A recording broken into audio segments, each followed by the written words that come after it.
A video on cheap versus expensive butter. So, Farmfoods at the moment are doing a fantastic special offer of buying 10 packs of butter for £10. So that's £1 a pack. That is rather cheap. It's not 250 gram pack like most butter used to be. I have noticed that some packs have slightly shrunk in size, but still, pound for a pack of butter is cheap. And I just kind of thought, we'll buy 10 for that. And if it's okay, I'll use it, and if it's I'll use it in baking, which will be fine. But also, I kind of wanted to do other special butters, the more expensive butters. Let's not say better. More expensive butters were on offer, and I kind of thought that I'd do this anyway. But just Farm Foods has speeded up the process, so I bought 5 salted and 5 unsalted. So we'll do a bit of a taste test, and then we've got like a.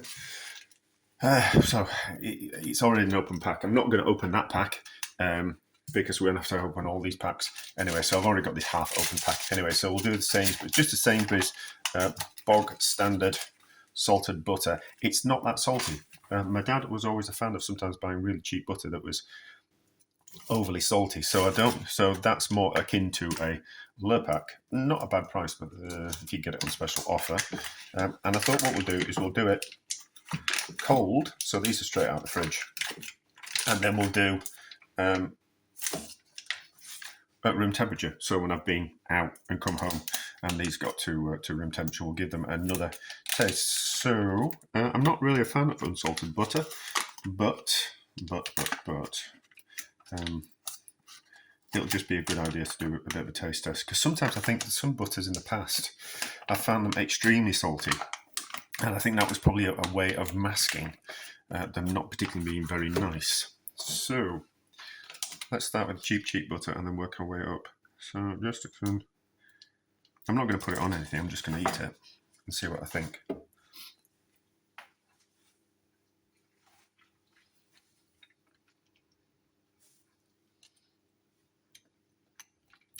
It's all right with that.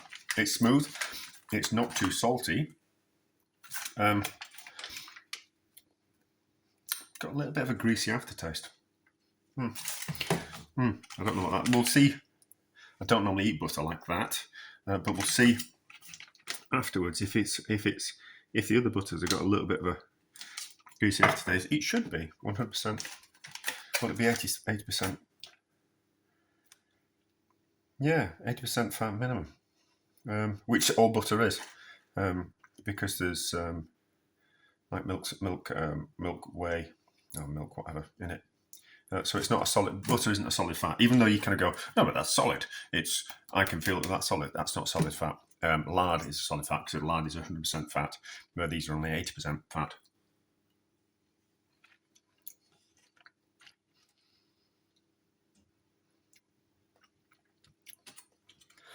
That reminds me of the butter you get in France. When I worked in France for a little bit, you get unsalted butter, and that was not. It's all right. Is that for £1? Well, it's not. It's £1.99 unless you buy it on special offer. So I can only imagine that there is so many butter manufacturers. No, Sainsbury's stuff.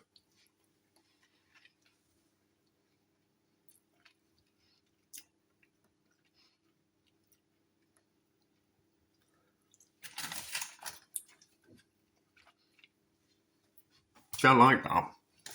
It's not too salty. Right. That looks like some of the Great Taste Awards. Made with Cornish cream. There we go.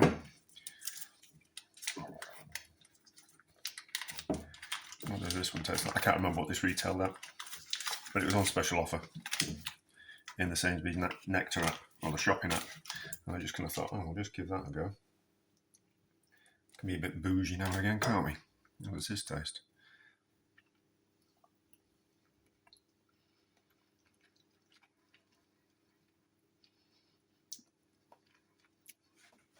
Yeah, there's a difference.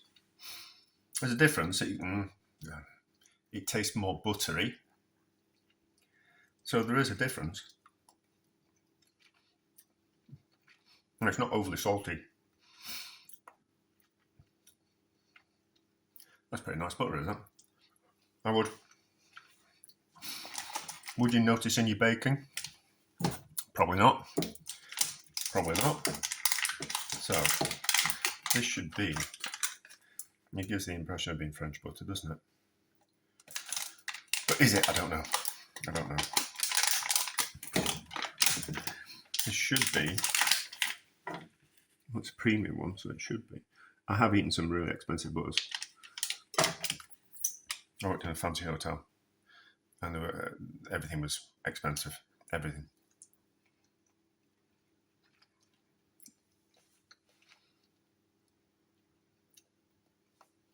Yeah.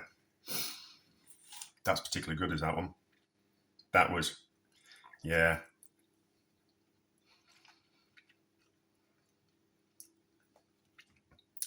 Out of these butters, that's the nicest for my part, anyway. So how does it compare with this?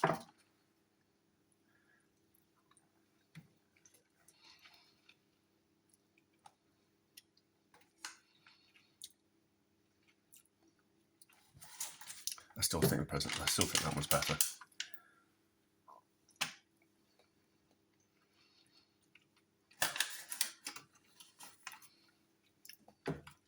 Yeah. Right, now we go back to the.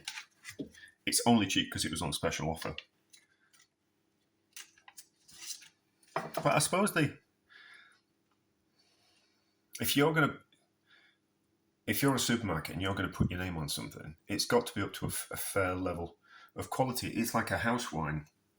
A house wine should be quite a good quality wine for the money, because you're saying that this is a recommendation by saying it's the house wine. This is the wine that we put our name to. Whereas the rest of the wines on a wine list, they're not kind of saying, they're making your own judgment. So the house wine should be pretty good. In the same way that if you're going to put your name on something like Farmfoods or Sainsbury's, or they're going to put their name on something, it's got to be good, hasn't it?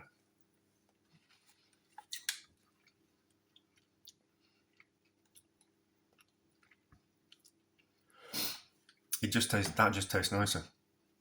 You know what? We'll try them again at room temperature, but can you really tell the difference? No. I mean, you've got to compare them next to each other to notice the difference. You might, if you downgraded your butter from that to that, and you start putting like if you snuck it in the family, and kind of like wanted to save a bit of money, and you just kind of stop buying the expensive butter, they'd probably notice like the downgrade. But for baking, general use, nothing wrong with that. Nothing wrong with that at all. So, still, that's the favourite so far. We will taste them at room temperature, because things taste differently at different temperatures. So, I forget which way around it is, but my example always is like a ice cream will become more intense as it freezes. So if you were to taste an ice cream mixture that hadn't been frozen, as opposed to the ice cream that it then turned into, you'd think it was the unfrozen version. You'd think it was kind of quite a little bit bland and needed a bit more flavour to it. But once it's been frozen, I think it's that way around. I can't remember. It's a while since I've made ice cream. But it certainly tastes more intense because of the freezing process. So things taste differently at different temperatures. So we'll let them come to room temperature, and then we'll give them a go. But the question will be, is it worth the price you're going to pay? And the question, and for what you're going to use it for. I come from a family of, we like a little bit of toast with our butter. We like to see the teeth mark in the butter. So if you're using lots of butter, then I don't know what the answer is. It's a personal choice, isn't it? But we'll be back in a short while. Let's quickly go through these at room temperature, and then we get a different idea of what they taste like.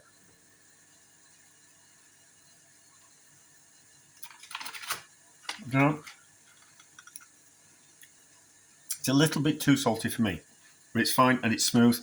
It's not like, not grainy, but sometimes cheaper butters, don't look and kind of like not smooth, but you kind of like it's almost like they want to split. So like when you pull the packet open, some of it wants to kind of come with the packet, but it's all right. Is that?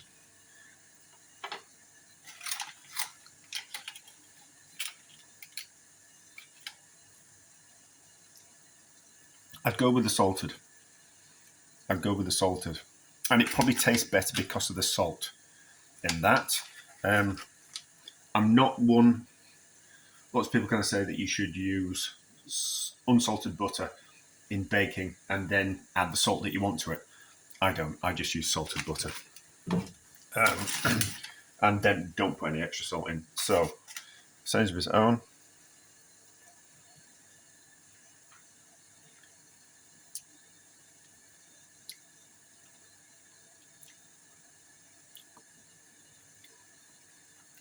Slightly nicer. Slightly nicer. Or maybe it's just that I'm used to that on a regular basis. And then, see, that's more what I'm talking about. You tend to get more of that with cheaper butters. It comes away with the packet. It's just not quite as put together. So, this butter.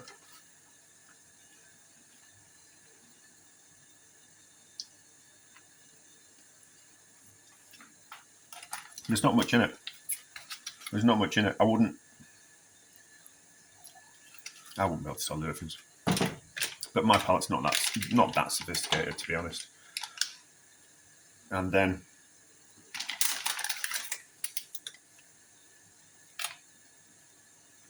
yeah,